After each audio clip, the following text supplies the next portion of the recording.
Plastic wrap bushcraft survival.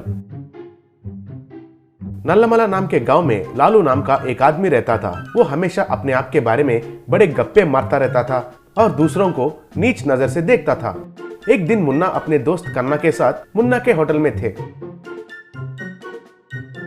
तभी वहां लालू आया। फिर मुन्ना को देखकर, क्यों रे मुन्ना, परसों फैमिली के साथ गांव गए थे कह रहे हैं, वहां मुर्गी को देखकर तुम और तुम्हारे पिताजी किलोमीटर किलोमीटर भागे थे कहकर सुना, आपका धोती भी उतर गए थे कहकर सुना था। क्या वो देखकर वहां के लोग भाई वो मुर्गी नहीं शतुरमुर्ग था। उसका पैर कितने लंबे होते हैं मालूम है? तुमने तो कभी देखा नहीं होगा। मैं था इसलिए भाग गया। अगर वो तुम होते तो उधर ही तुम्हारा हार्ट अटैक होकर मर जाते थे। क्या रे, खुद की तारीफ तो बहुत करते हो।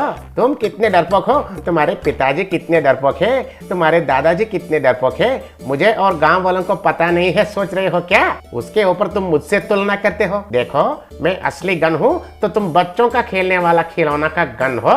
और एक बार खुद के बारे में मेरे सामने बिल्डअप मत दो। अगर मेरा दिमाग घूम गया, आंखों से रोशनी निकालकर बाघ को भी मार सकता हूँ तेलुगु फिल्म हीरो जैसे। कहकर वहां से चला गया।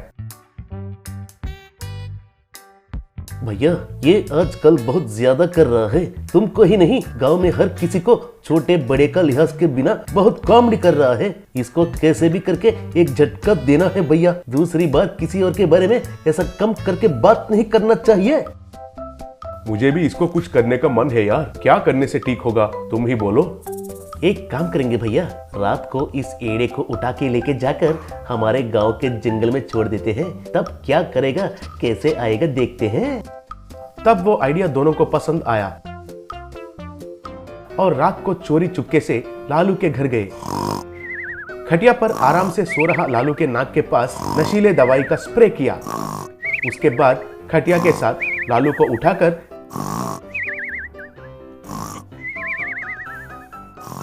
जंगल में छोड़कर वापस आ गए।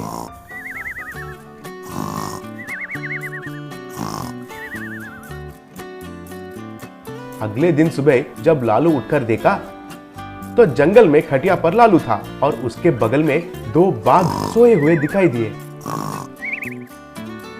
हे भगवान, भाग है कहकर वहां से भागना शुरू किया। फिर थोड़े दूर भागने के बाद एक जगह में रुक गया।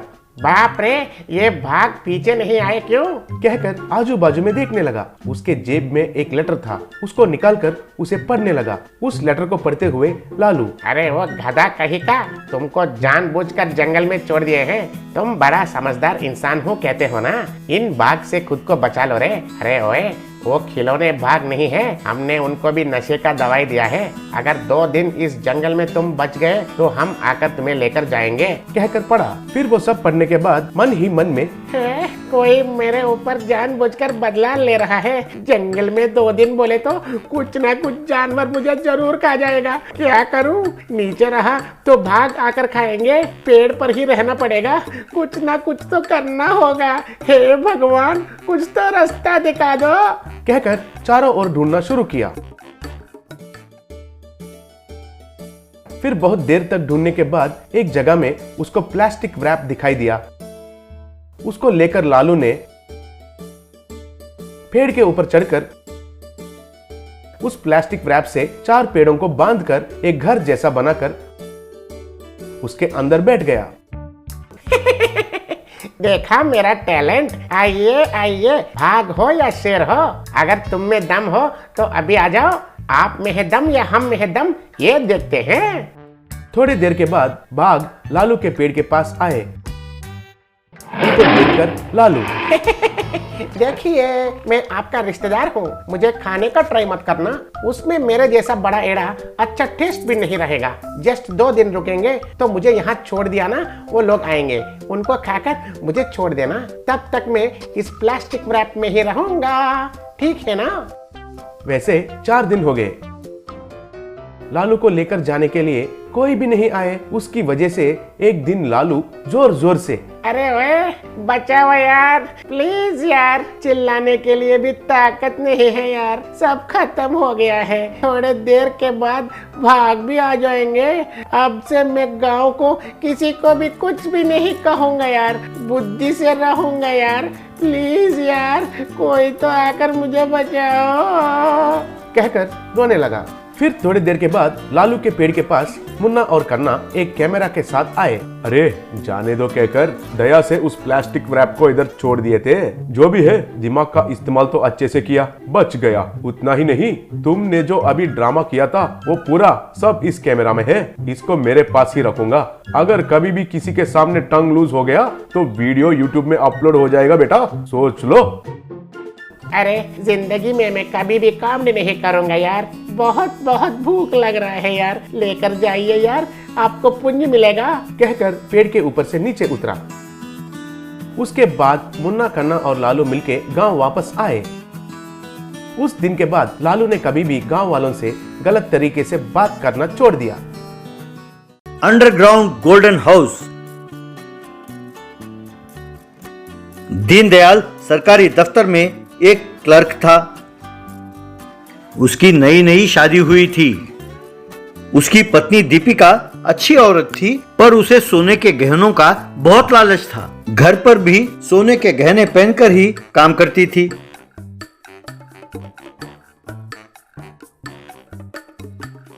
ये क्या पागलपन है? अरे कहीं बाहर जाएं तब तुम गहने पहनो तो अच्छा लगता है, पर घर पर काम करते हुए भी अगर तुम सोने के गहने पहनोगे तो लोग देखकर हंसेंगे। मेरे गहने मेरी मर्जी, लोग क्यों हंसेंगे? अरे हंसेंगे तो उनके दांत गिरेंगे, ऐसे जवाब देती थी। वैसे तुम्हारा प्रमोशन कब होने वाला है? तुम ऑफिसर कब बनोगे? तुम मेरे बदन को गहनों से कब ढकोगे? अरे मुझे इतनी जल्दी प्रमोशन कौन देगा? मुझे इस नौकरी में लगे हुए साल भर हुआ है बस, कहकर सिर पीट लेता था। लेकिन ये बात दीपिका नहीं समझती थी। मैं नहीं जानती कि तुम क्या करोगे, चोरी करो, डाका डालो, जब तक तुम मेरे बदन को सोने के गहनों से नहीं ढकोगे मैं खाना नहीं पकाऊंगी, कहकर जिद करती थी। कभी कभी तो वो थाली में थोड़ा सा चावल डालकर, थोड़ा अचार डालकर, अब बस यही है, खाओ। दीनदयाल परेशान होकर, ये क्या, न दाल न सब्जी, सिर्फ अचार के साथ कैसे खाऊंगा मैं, कहकर नाराज होता था। आज से मैं सब्जी नहीं खरीदने वाली, नो दाल नो सब्जी, मैं वो पैसे बचाऊंगी और थोड़े थोड़े गहने खरीदूंगी। दीनदयाल अपना सर पीट लेता था। ये क्या तुम पर ये गहनों का भूत सवार हो गया है, हे भगवान, कहकर दुखी होता था। एक दिन दीनदयाल फाइल्स लेकर दफ्तर जा रहा था कि उसका दोस्त विक्रम उसके सामने आया। क्यों दीना, कैसे हो? तबीयत ठीक नहीं है क्या? तुम बड़े कमजोर दिखते हो, अब तुम्हारे चेहरे पर रौनक नहीं है यार। क्या बताऊं यार, मेरी पत्नी पर गहनों का भूत सवार है, हमेशा गहनों की जिद करती रहती है, वो खाना भी ठीक से नहीं देती यार, हमेशा धमकाती रहती है। अरे मैं ठहरा एक मामूली क्लर्क, मैं उसकी ये फरमाइश कैसे पूरी करूंगा, कहकर अपनी सारी परेशानियां अपने दोस्त के साथ बांटा। अच्छा ये बात है, कहकर थोड़ी देर सोचने के बाद, एक काम करते हैं, अरे तुम तो जानते ही हो कि मैं फिल्मों में आर्ट डायरेक्टर का काम करता हूँ, मैं तुम्हारी ये परेशानी दूर करता हूँ, तू मेरी समस्या दूर करेगा? सच? कैसे? मेरा प्लान ये है कि फिलहाल एक फिल्म की शूटिंग के लिए आउटडोर में एक बड़ा सा पेड़ का सेट लगा रहा हूँ, कहकर अपना सारा प्लान उसने दीनदयाल को समझाया। वाह, तो तुम्हें लगता है कि यह काम करेगा? तुम देखते जाओ, मैं जब तुम्हें फोन करूं तुम भाभी को लेकर वहां पहुंच जाना। बस। दफ्तर से घर लौटकर दीनदयाल दीपिका से, तुम गहने खरीदना चाहती थी ना, चलो चलो। क्या सचमुच? चलो चलो चलो, कहकर वो चल पड़ी। यूं दीनदयाल दीपिका को लेकर ऐसे जगह गया जहां कोई नहीं था। वहां जमीन पर एक दरवाजा था। दीनदयाल ने वो दरवाजा खोला और दीपिका को लेकर अंदर गया।